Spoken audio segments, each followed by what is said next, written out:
guys, it's Felicia, and today's video is getting Kai on the float for the first time. Now, I want to say a few things before I get into this video. I know some people don't agree with using treats as a bribe to get your horses to do something, but for this kind of thing, for Kai, because he had such a bad experience with floating when he arrived at my house. We didn't float him to my house, but when his old owners floated him to my house, he wasn't too keen on the float, and it was a situation where I had tried this before without treats, and nothing worked. So I, of course, will not always be using food to get him on the float. However, for the first time, we really just like dogs, for example, when a dog does something well, like a puppy does something well, you want to reward them. We only gave him food when he did the right thing. We didn't just give him food or blah, blah, blah. When he did the right thing, we gave him food. Sometimes we showed him the food just to give him a little bit more of a push. Instead of actually using physical contact to get him on, we just held the treat, and then he'd be more willing to walk on. So, I mean, you can disagree with using food all you want. Personally, I don't see it as such a bad thing, as long as you don't do it enough for your horse to get aggressive when it comes to food. Kai is a very, very good little man. Like, we had the vet out for him the other day as he had injured himself. We'll get to that in another video. But he's fine now. But the vet came out and couldn't stop complimenting how well behaved he was for his age and how proud she was of me for getting him to that stage. She kept saying that I've done such an amazing job with him and that he's just a star, and she's never dealt with a horse that age that was as well behaved as him. And so, yeah, I mean, that's really all I have to say. I'm not going to be using treats every time. It was just more of an incentive because last time I tried to get him on the float, we couldn't, and I didn't want to be being more physical or anything with him. I'd rather just be like, hey, food, look, whoa, you'll get this if you do the right thing. But yeah, Kai isn't a horse that will get aggressive or pushy when it comes to feed. So, yeah, I mean, if you disagree with me, you can just not watch this video. But we do have a few sticky moments, but remember, this is his second time being floated, and, well, we didn't actually move the float, actually. We just got him on the float a couple times and got him off. He was really good, especially with the conditions we were working through. A thunderstorm hit halfway through, and there was thunder and everything, but he was fine. And we stopped a bit earlier than we wanted to because it started getting really bad, and it wasn't fair. So, unfortunately, we didn't really end on the best note. But I'll just let you watch the video. Sorry, one more thing. The lady that is helping me is my auntie. I did talk about her in my vlog from last week. She's a very experienced horse person. She used to be a trainer, and, you know, she's very, very educated with horses and knows a lot more than I do. So I got her out to help me just because I wanted to make sure I was doing the right thing, and I had a really experienced horse person there to help me, which I really recommend if you're doing something for the first time with a horse, especially of his age, because I'd never really dealt with getting a horse on the float that hadn't been floated heaps of times before. Like, of course, I've dealt with Jep when she had a bit of trouble floating, but it's completely different when you're doing it with a baby who's been floated once and his experience wasn't good. So yeah, I hope you enjoyed the video. Okay, so the first thing we started was just walking him past the ramp of the float. So we took him in a big circle and then we'd walk him back and just kind of walk him past the float just to make sure he wasn't spooky at all, which he was really calm with because Kai is just not even real. Like, he's so calm. Do it again. And yeah, we just kept walking him around, and we did walk him past the ramp a few times, and then we eventually, oh, he had to stop to poo, sorry. Poo break. Yeah, so then we started walking him towards the ramp, so we didn't put any pressure for him to get on. We just walked in front of him and stood there and just occasionally would apply a bit of pressure. The first few times we weren't too worried about it, so we just gave him a treat when he stood near the ramp, and then we'd ask him to step backwards like he was reversing off the float, just to make sure he was good with that. Kai has done a few bits of training with me for reversing backwards just on the ground, and he was really good at it. Of course, putting it in the float makes it a bit harder, but yeah, he was pretty good. So we did that a few times, and we just kept walking him straight up to the ramp, and I'd walk in front of him, and I'd kind of try and give him a bit of incentive to walk up the ramp. And all we were aiming for at this stage was just 1 foot on the ramp. So if he put a foot on the ramp, we'd give him a treat. And if not, we'd just take him around and do it again. But here, I'm pretty sure he puts a foot on. So we reward him a lot, praise him, and he fell. Sorry, what happened there? I forgot this happened. So I went to give him a carrot as a reward, and then I dropped it. So he leant down, but because he's uncoordinated and clumsy, he just fell on his knees. But he was so calm that he got straight back up and didn't care.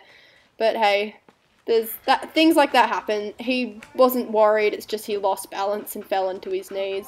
But yeah, so I do give him a bit of pressure on the lead rope occasionally and ask him to walk forward, and also show him the carrot. So there he puts a foot on the ramp, so I give him a carrot, and as you can see, he doesn't get funny at all, like pushy with the food. He's very calm and he'll just take it when it's there, but he doesn't get all nippy or anything like some horses do. So here we go again, about to walk up, and he's like, oh, what? Yeah, so I pulled a little bit on the lead rope, which gave him a bit of incentive to walk forward. I don't have anything in my hands at this stage, but I gave him a pat when he stepped on, and so did my auntie. You can see her at the side. So yeah, pretty much we just did this for ages until he got further and further. So once he got more willing to put 1 foot on the ramp, we started to ask for 2, then I'm asking him to walk backwards. And then once he got 2 on, we started asking for 3, etc, etc. So I'll let you watch for a bit. Oh, it's a good boy. Good boy. Good boy. And a key thing that we did during this training session was walking up with the loose lead rope, which as you can see didn't work too well there. He just walked off the side. But we did it just to make sure he was relaxed, there was no tension in the rope, just to make sure that he knows he can do it if he wants to, and that we're not going to force him. Like, it's just very, very relaxed. Don't want any tension or tightness in the lead rope, just because that will make him stiffen up and tighten up and stress a little bit. But like, he'll be like, oh, why so tight? Why can't I walk relaxed? And yeah, that made no sense. But yeah, whatever. Good boy. Oh, it's a good boy. Good little man. He's a good boy. Come on, we can do it. Come on. Come on. Come on. Come on. Good boy. Yes, that's a boy. Next one on. Yay. Come on. Come on. Come on. Come on. Come on. Yum. Yum. Good boy. Yum. Yum. Good boy. Good boy. Hi. There's a good boy. There's a good boy. Back, back. Back, back. Good boy. Good little man. Alright, here we go. Come on. Come on. Good boy. Really on. Good boy. Keep coming. He's off the side, Shad, just be careful. Good boy. Just let him stand till. Good boy.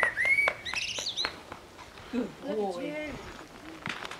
Oh, good boy. No biting. Come on, this side here. Right. Have a this side here. You can do it. Good boy. Okay, now you want to just get ready to back him back if he gets panky. Okay. Good man. You want to come? Good, Good boy. Look at So you. you don't want to lock him up. No. Here, do you want some loosen? Now, we've been practicing reversing. Good boy. Yeah, you can have more if you want. Okay, so really slowly, Yeah. just let him have some hay Yeah. now. Heaps and heaps of praise, pats and... Good little man. You're so good. You did it. See, it's not as scary as you thought. Okay, so reversing's going to be, Yeah. do you want to try and Yeah. just go really slow? Back, back, Just on his chest. back, back. Good boy. Just real slow. It's alright. You can have a look if you want. Ready? Good boy. Back, back. Back, back. Dip, dip. Come on. Here's a boy. Just, good boy. Good boy. Just stand him. Okay. Back, back. You don't want to go off the side, mate. Oh, squash me. You be careful. Good boy. It's a boy. Good boy. Keep coming. Keep coming. Keep coming. Good boy. Big walk around and big pat. He was a bit wiggly then.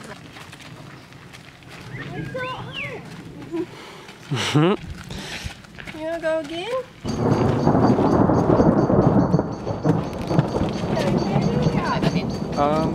Just probably just under the shelter maybe, I'm not sure. It shouldn't get damaged if it's wet. No, it's fine. Yeah. Very tight. Good boy. Good boy, come on. Good Nearly boy. there. Good boy. Good Okay, boy. just standing on. A little bit further, Tal, if you can. There you go. Look at you. Yeah. Okay, so this was the last time we got him on the float just because the thunder was getting bad and it looked like a storm was about to hit and it started to rain. So I was trying to back him off. He wasn't too willing to walk backwards. As you can see, he's walking at a bit of an angle. And we have the divider to the side just so it's more open for him. And Jeff likes that, so we figured he would too. But yeah, he kept turning his head around and looking out. And of course that ended up with him doing what he's about to do now. But he's so calm, he didn't bolt off or freak out. But my auntie went to grab him, and as you can see where he's standing, he's already looking like he's going to jump off. She didn't even have a chance to grab the lead right before he just jumped. And it would have been different. He wouldn't have, like, he didn't act up. He was pretty calm, but because the fence was there, she just got squished against the fence. Okay, so just before I let this video end, yes, the last part was not ended on a necessarily good note. However, after that, I did just walk him around, do a few little things just to make sure we didn't end on a bad note. But, of course, with the float, we obviously didn't end on the best note, but there wasn't anything else we could do. Yeah, so the reason that happened is, as I said, the fence was there, so it's not that he tried to push her against the fence, it's just because it was there, and he jumped off before she could straighten him up, she was pushed into the fence. Yes, people are going to be like, oh, you shouldn't have done it where the fence was. Yeah, maybe not. Yeah, but that's where we chose to do it. So, yeah, no one got hurt. It's all good. And he was happy to go on the float again and not do that. But remember, he's a baby, so it's new for him. But I was really happy with how he went. I didn't even expect for him to get on the float, so I'm very happy with him. And I hope you guys enjoyed this video, and I'll see you guys tomorrow. I nearly said next week. Tomorrow for my vlog. Bye!